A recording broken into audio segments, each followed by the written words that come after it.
Hey everyone, it's Charles. How are you doing? 昨晩台風の中で山の上にある家まで歩いて帰ってみました。それはいい考えではなかったです。本当に危険でした。実はちょっと怖い経験でしたから、I really don't recommend doing this, but I do want to show you some videos I took and tell you about my experience. Here we go.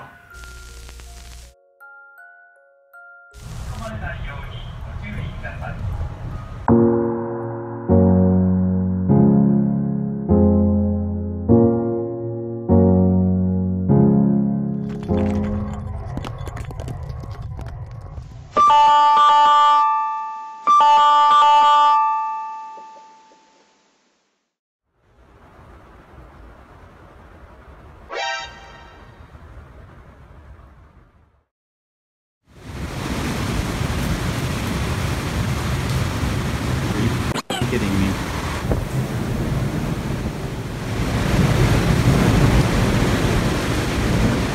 So yeah, 帰る途中で台風が来ました。その時は荷物をたくさん運んでいました。パソコン、カバン、カメラ、三脚、傘、買い物。すごいたくさん荷物がありました。So I was just like, oh my goodness, why now? 台風は midnight 頃来るそうでしたけど、ちょっと早く来ました。びっくりしました。荷物をたくさん持ってる加え、特にまずいことは昨日あまり食べなかったから、すごく腹減ったでエネルギーがだいたいなくなってしまいました。I was a little bit worried. それなのに風がそんなに強くなくなる時を待っていて、そのチャンスが来たら行きました。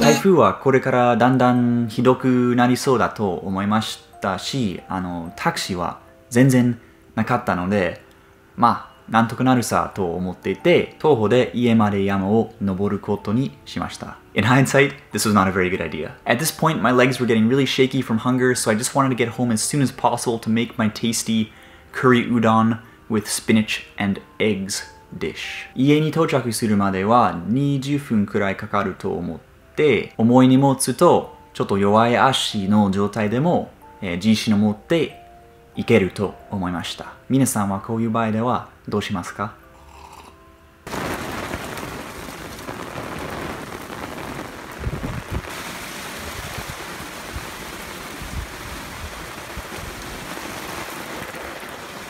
知らなかったことは山を登れば登るほど風もより強くなることです。I had my camera in a bag and I also closed my umbrella around it to try and protect it. But even though my umbrella was closed, it was still getting some lift from the wind, and at one point I even felt like I was gonna get knocked over. The wind coming from the direction of the sea was really strong, and when you're going up the side of a cliff, there's no protection from it at all. So it was a bit of a struggle getting up there, and once I got to the top, I kind of hid behind a building on the northern side so that I could just take a break while I waited for the wind to calm down a bit.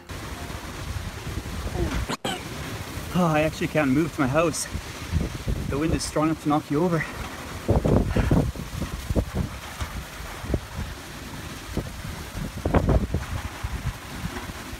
ちょっと辛い階段を登る冒険が完了しましたけど、今から風から全然守られない部分を家まで走らなければなりませんでした。荷物を全部持っているのをちょっと確認して iPhone のポケットに置いといて、その最後のダッシュが始まりました。その道はすごく急な坂があるので面白かったです。本当に川を押し渡る感じみたいでした。風からもすごく攻撃が来たんですけど、できるだけ早く走りました。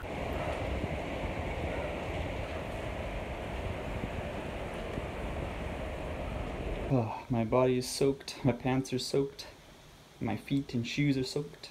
Hopefully my camera isn't too soaked, we'll see. Alright, that is definitely the last time I'm gonna try and walk home in a typhoon.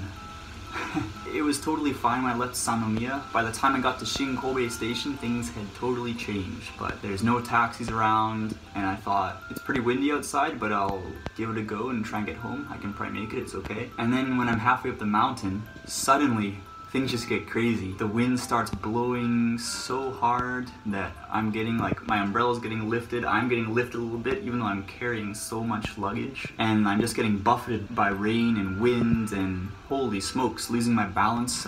Since everything was closed near my office, I just had a really small dinner. So I just, like, had such little energy getting up the hill, trying to run. My legs were shaking because I was just, like, so out of energy. So at that one point, I just ended up taking refuge behind the building because the wind was way too strong to have a go at it. I just waited there for a few minutes. I was getting a little soaked, but at least the wind wasn't too bad behind the building. And then I made a final run up to my house, and holy smokes, just so much rain ricocheting off the pavement. I was just totally soaked, feeling like I was gonna get knocked over by the wind, but and carrying all my camera equipment and stuff too, so I was a little worried about that. More worried about my life, I do with my priorities, but yeah, that was pretty crazy, and I'm happy to be home. And even in my house, the way the wind is blowing on the glass, that's pretty crazy. I've been in typhoons in Japan before several times, but I don't know if it's just the location. Last year was okay here though, I don't know, but this time seems particularly crazy.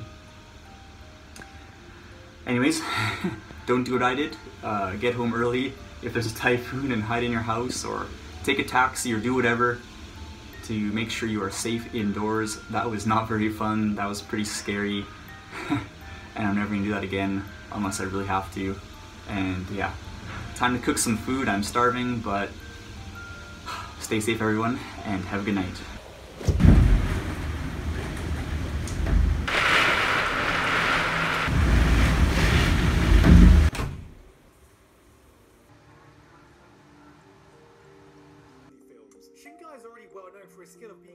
この経験はちょっとキー験で怖かったんですが、何よりも思い出したのは、初めて日本に来た時、あまり話せなくて漢字も少しだけ理解しましたので、こういう自然災害が起こる時では何か警報を聞いたのに全然わからなかったから、すごい心配しました。